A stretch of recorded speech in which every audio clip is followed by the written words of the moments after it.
Shamps and giggles, history, news, views, and reviews from a black perspective. Welcome back, everybody. Listeners, welcome back to Champs and Giggles. Yeah, we do this every Friday for the past 5 years, and we're still going. So thank you for your listening ears. And we're going to go back to Maximus because he's got another report to bring to us on the banter side. So, So go, Maximus. it's a congratulations, Yes, go ahead. and that definitely goes out to the England's women's football team for being European champions again. They was last 3 years. We watched the game. Funny enough, the final. We watched the final in Rome. We watched the final in Rome in an Irish pub run by Indians. Can't make this stuff up. But there was some other English people there, so there's a good bit of banter going on in the background, and people was cussing about the referee because the referee seemed to be really against England. Every time the Spanish piece of grass can chip over the Spanish and them get free kick, them get foul. England players are getting yellow card. When we're watching it on the replay, it's so clear that the referee got it wrong. So the referee kind of, I think she did mess up the game, and she definitely messed up England's flow. Like I say, people are coming on and they're being given fouls against them. And when you look, it's they're nowhere near them. Minor. You're next, George. Yeah.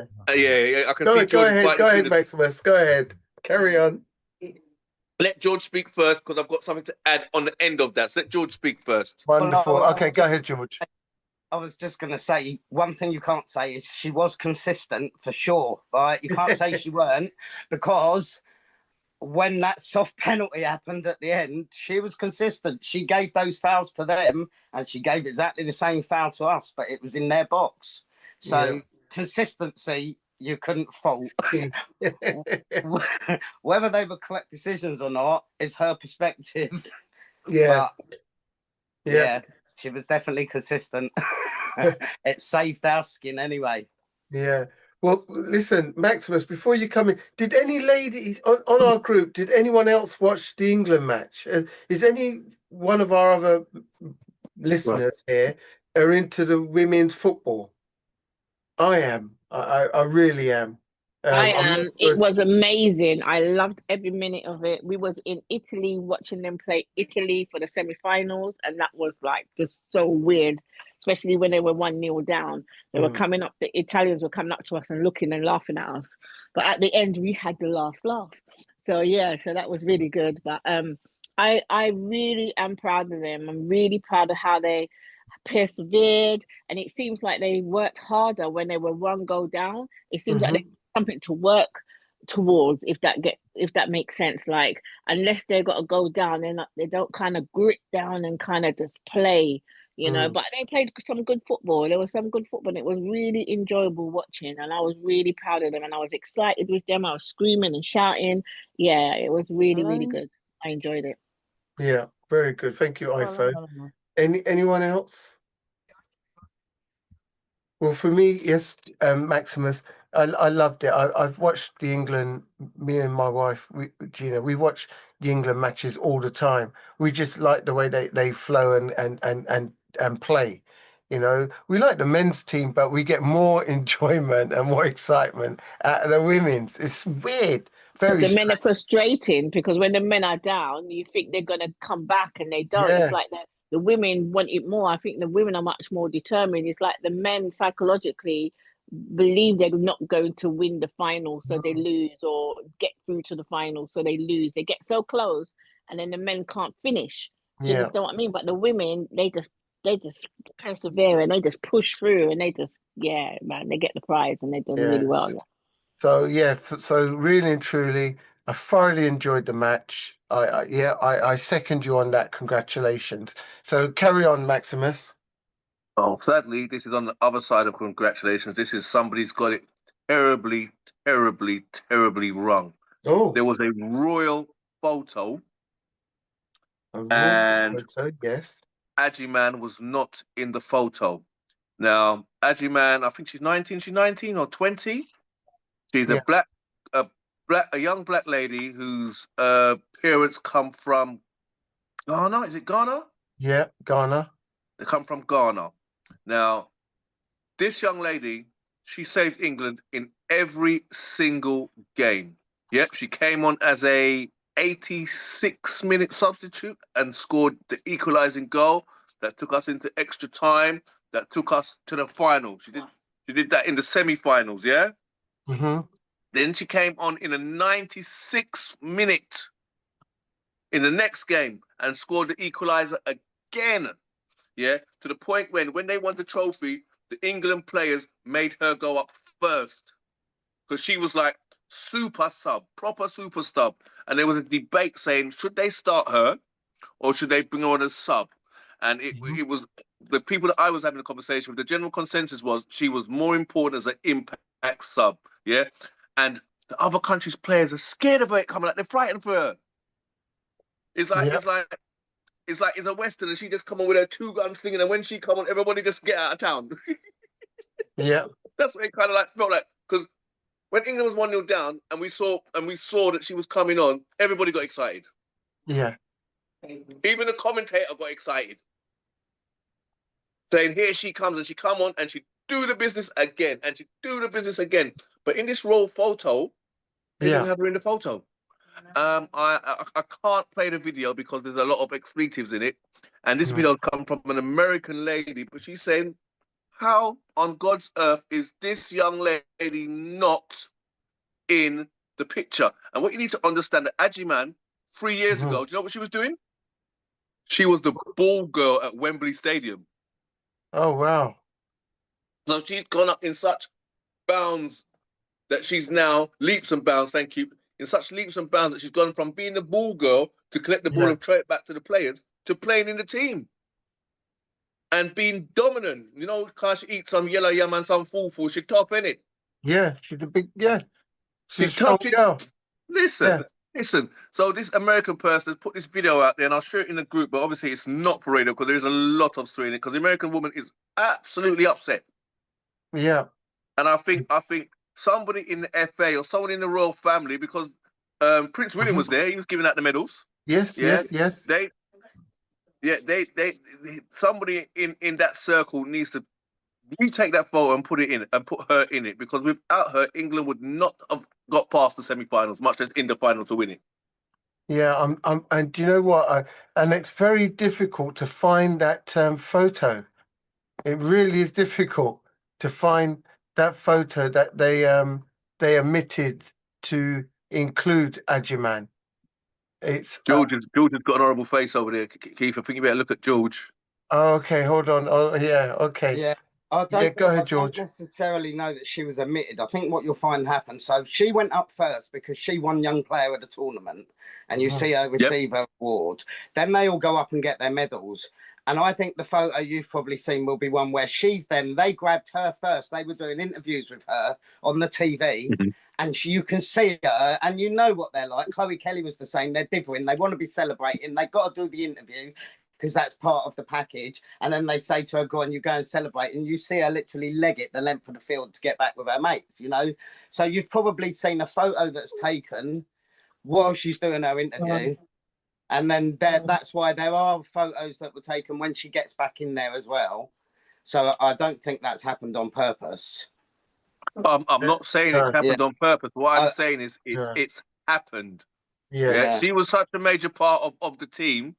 Even though she never played the full 45 minutes, she was what it said on the label. And her label said impact sub. When I come on, I'm going to change stuff. And that's exactly what she did. You know, when you get a tin of baked beans, you want to open it and see baked beans in there? That's what she was like. I'm the baked beans.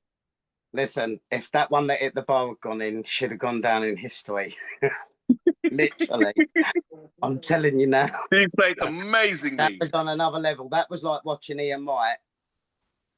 It was like a carbon copy. It's almost like she's watched his videos. And like the way she went for it was almost like a carbon copy of the goals. Well, she most probably has watched his videos because she plays for Arsenal. And that's what I'm saying.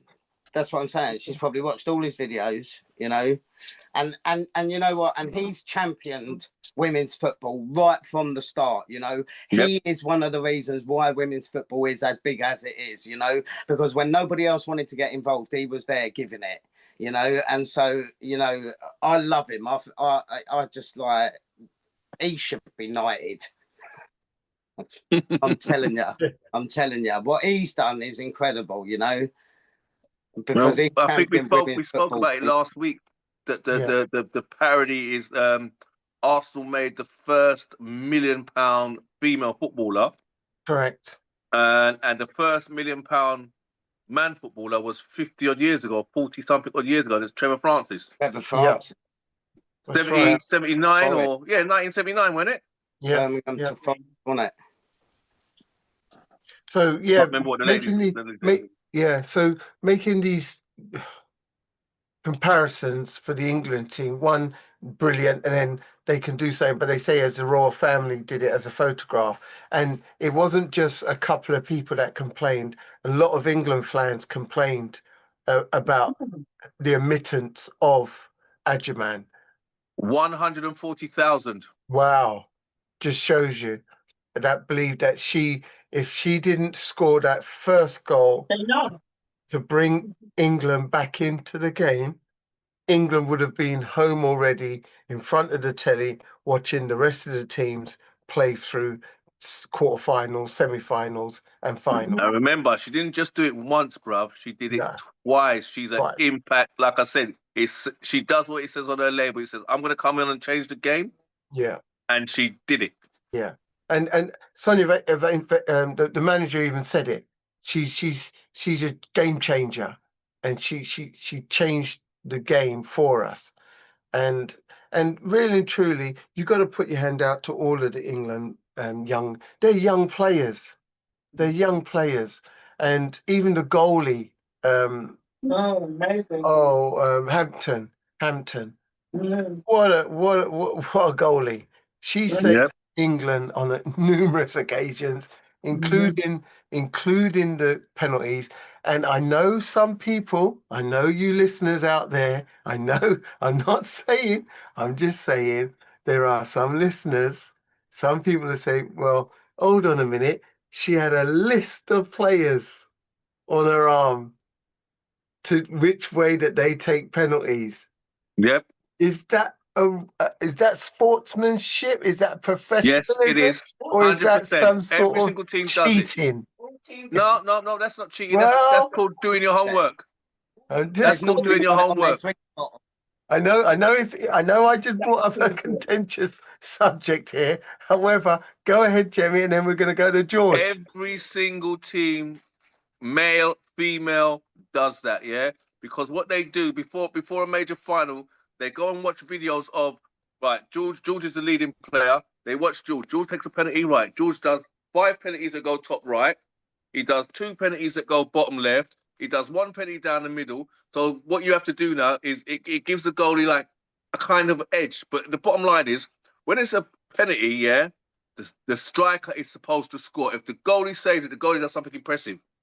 Yeah? Remember, they can shoot a ball at 60 and 50 miles an hour. You can't dive that quick. So as the goalie, you have to make a decision. And a lot of your decision is going to be is going to be maybe 30% guesswork, but 70% guessed on the facts that you have. You know, we saw the Spanish woman, the Spanish goalkeeper, she had it on a water bottle with pictures of, not just the names, you know, they had the pictures of the player, their name, and where most of their penalties go. Yeah. All right. Thanks for you that. Understand? So yeah. It's a tactic. George, what are you going to say to that?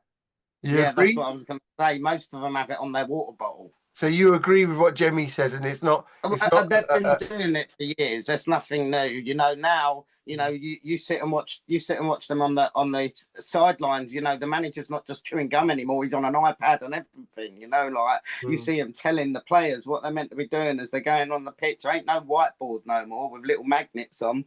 You know, everything's just moved on, and that's the way that she does it. So she got it, yeah. So really, I'll take my hand off. But also, I don't know if people realise. People have probably heard on the news that she was born cross-eyed. She was told she'd never be a goalkeeper. She hasn't got any depth perception. So, like, it's incredible that she's become a professional footballer and an England goalkeeper in itself. And so maybe that's easier for her to have it on her arms. Who knows why she's got it on her arms? Normally they'd have it on their water bottle. So for me then, for all of us on Shams and Giggles, a huge congratulations to the England women's team on their achievement. And a record, I understand, because they're the only ones that's won it on a foreign soil, I understand, or something like that. So they've done the only time the England men have won any major honours, which we all know when it was, 1966, because we never stopped hearing about it. It was at Wembley. It was in the UK. No man or woman's football team has ever won a major trophy outside of the UK. And we've only won one World Cup, and I think a European Championship, I think, for the men, but the women have done it twice. And they've done it at home. And back to back. Yeah, that's right, George. Yeah. So but that manager, she won the one before that as well with the Dutch. That's right, with Netherlands. Won the last 3. Correct. Yeah. So she's so that's more history again, because nobody ain't won it 3 times back to back. No one. Male or female. You know that's an honorary Dame Hook coming, don't you? So really, truly, she's done very well as well. That match was the European champions versus the world champions, which is Spain. Yes. So and we kicked them up, mate. Spain beat England ladies in the World Cup in the final. So now they've got their own back by winning the Euro on them. So listen, well done everybody. It was a huge success, great achievement, and thank you very much. And Shams and Giggles. Listen, and this is what we do each and every week. We congratulate those that we believe they should get it, and we do. And listeners, don't forget, you can check us out on all of the social media angles. We're on Instagram, we're on Facebook, we're on Chatbox, we're on all the latest and all the usual X. We're on the whole lot of them. So please look us up and link in and come and write in if you have to write in, which is Shams and Giggles at shamsandgiggles@gmail.com. And we're also hugely successful on YouTube, which is free to click and follow. Just like Facebook, click on us and join us and send messages in or come and be one of our members. And don't forget, you can catch us out on the radio stations as well. Well done. Thank you very much, Mr. Maximus.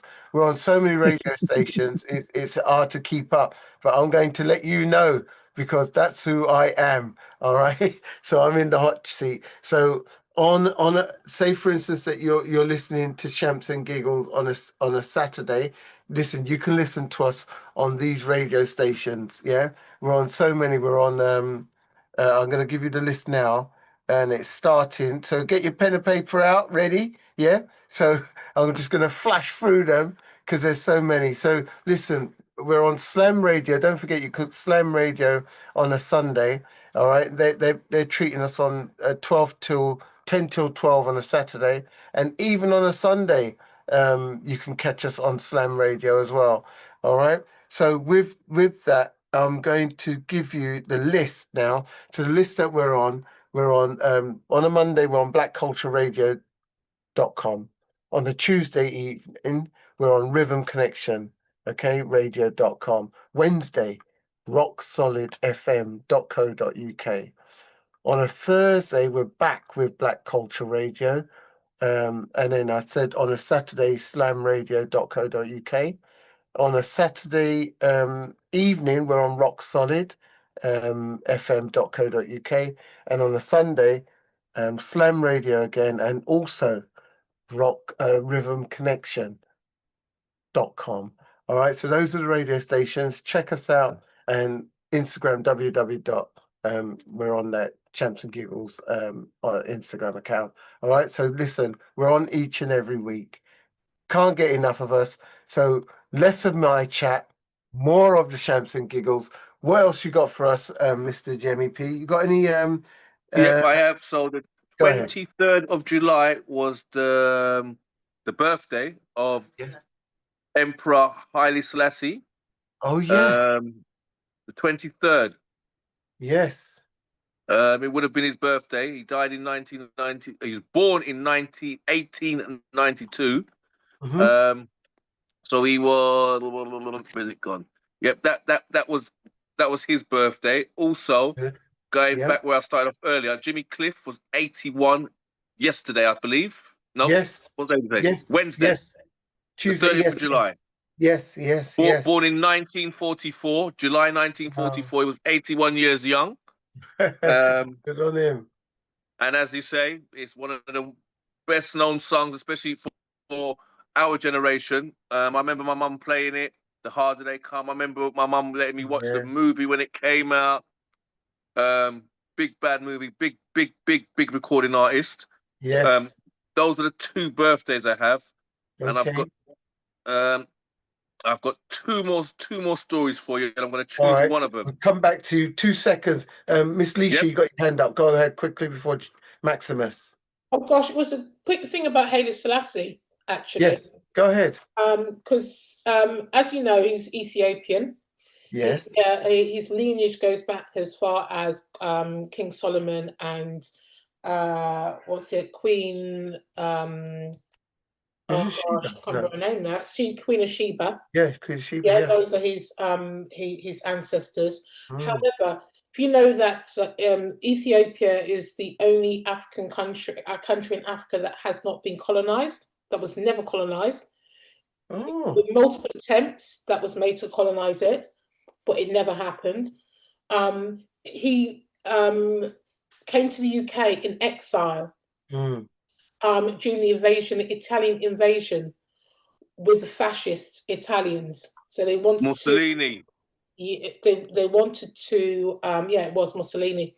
They wanted to colonize Italy. And what you find is that there are a lot of Ethiopians who speak Italian as well. They speak Italian. Wow. He stayed in Bath when he came to the UK. And till this day, there are actually some of his ancestors who are still in the UK as well. Really? Yeah, some of his great-grandchildren and great-grandchildren who live in the UK. There was one guy that I found on online, and he's written an article. He works for C&C London Homes. He's a housing officer for C&C, and he says that his great-great-grandfather is Haile Selassie. Wow. So How amazing if is you want to that? look at that, ccht.org.uk for anybody who's interested in it. And his name is Alec Astrat Dania. Wow. He was born and raised in King's Cross. So it's quite interesting little delve about that. But yeah, he just to let you know that Selassie, he passed away in 1975. Well done. Well done on Yeah, that. a little bit of information about him. No, thank you very, very much. And hail up to the Rastafarians that we have in every corner of the UK and abroad. Yeah. His birthday. So brilliant. Well done on that, Miss Leisha. And the descendants of, yes, Haile Selassie. Yes, Rastafari, as they say. So, yeah, well done. And thank you very much for bringing that to our attention, Maximus. Go ahead with your stories. Go ahead. What else you got? Judah. Yeah, go ahead, my man. The next story I've got, the headline reads this. I think this is appropriate for all of us on the platform and wider listeners. The Caribbean islands that give you a passport if you buy a home. Wow. So there are, did you get that right? Did you hear that? Yes. So there are 5 nations, which are Antigua, Barbuda, Dominica, Grenada, St. Kitts and Nevis, well, that's 6, and St. Lucia. They're offering you citizenship by way of investment from as little as $200,000, which is about £145,000. So if you was to invest in one of those countries and buy land and build on it, they'll automatically make you a citizen of the country. Wow. As time goes on, a lot more Caribbean countries are making the call for their nationals or their second or third generation nationals, not necessarily to live and stay there for the rest of their lives, but to come and take up this offer. to help the nations rebuild. Yeah. As we know, right now, the Caribbean is in the middle of Donald Trump's economic Paris. foolishness. That's what I can call Yeah. it, because basically Donald Trump is offering X amount of money if you do as he says, and if you don't, he'll take it away. China is offering you X amount of money if you do as they say, but with better terms. But what I've noticed this week is that Saudi Arabia is now starting to invest in the Caribbean. The difference being what I've noticed so far about with Saudi Arabia, because when the Chinese invest in you and you can't pay, they take over some part of infrastructure, like your ports or your bus system or your, they put tolls on your highways. Yeah. So that's one of the terms which is less than what Donald Trump wants from you, but in the same way, it's still crippling the nation. Saudi Arabia, being an Islamic country, are not allowed to take interest. If they give you £50, you just have to give them £50 back. This is in their Sharia law. Yeah. If you go and join a Muslim bank tomorrow and they borrow you £500, all you've got to give them back is £500. But they're not allowed to deal with interest. So Saudi Arabia, I think Saudi Arabia even gave some money to Barbados recently in the last 10 days, I think. I can't remember where I saw it, but Motley was signing off, and the Sheikh, whoever his name is, was there in AIM Gons and handing over money. But I also know that Barbados, they were saying, come and work from home. So somebody like, for instance, Coffee Lady, who does remote, she could go and be in Barbados. She could be in Barbados and work for a year, and she will get free rent and board for a year in Barbados. Oh, wow. Okay. And if you think about it, it makes sense economically, because, you know, we'll give you the free rent, but you're going to buy food, you're going to pay electricity, you're going to go out for meals, you're going to go swimming. So you're buying into that country's economy. Yeah. So although it looks like, oh, they're getting a free accommodation, but it's what the other additional things that you cost that make it worthwhile to the government to balance the scale, so to speak. Yeah. And I think it's amazing, great initiative. And these deals are open to 150 countries around the world, excluding America.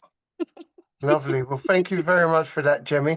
I'm going to just see what Miss Leisha is going to say before we go to break. So go ahead, Miss Leisha, quickly.